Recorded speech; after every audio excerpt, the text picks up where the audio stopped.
আগের ভিডিওতে তোমরা কিন্তু ত্রিকোণমিতি সম্পর্কে প্রাথমিক কিছু ধারণা অলরেডি পেয়েই গিয়েছো।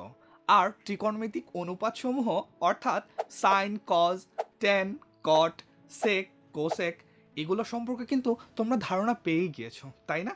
আচ্ছা, আজকে কথা বলবো ত্রিকোণমিতিক সূত্রাবলী নিয়ে। আচ্ছা, সূত্রর কথা মাথায় আসলেই আমরা কিন্তু প্রচণ্ড ভয় পেয়ে যাই। কিভাবে মনে রাখবো সেই সূত্রগুলো, তাই না? আচ্ছা, চলো তাহলে জেনে নেই সেই দুর্দান্ত এবং চমৎকার টেকনিকটি। তো সেই টেকনিকটি শুরু করার জন্য আমাদেরকে প্রথমেই যেটি করে নিতে হবে সেটি হচ্ছে একটি ষড়ভুজ অর্থাৎ হেক্সাগন এঁকে নিতে হবে। চলো এঁকে নেই।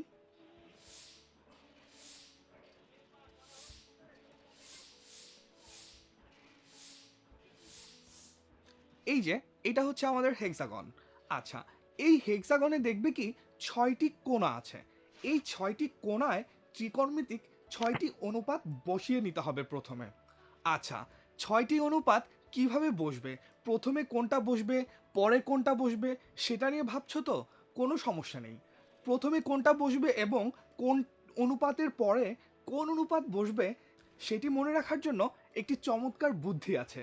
সেটি হচ্ছে তাহার সাথে কইব কথা কোন সুখে। এই একটি লাইন মনে রাখলেই কিন্তু তোমরা খুব সহজেই বসিয়ে নিতে পারবে এই হেক্সাগনে ত্রিকোণমিতিক অনুপাতগুলো। কিভাবে?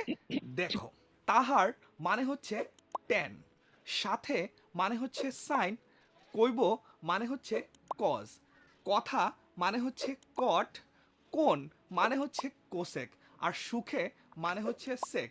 অর্থাৎ ট্যান, সাইন, কজ, কট, কোসেক, সেক। এই হচ্ছে তাহার সাথে কইব কথা কোন সুখে লাইনটির তাৎপর্য।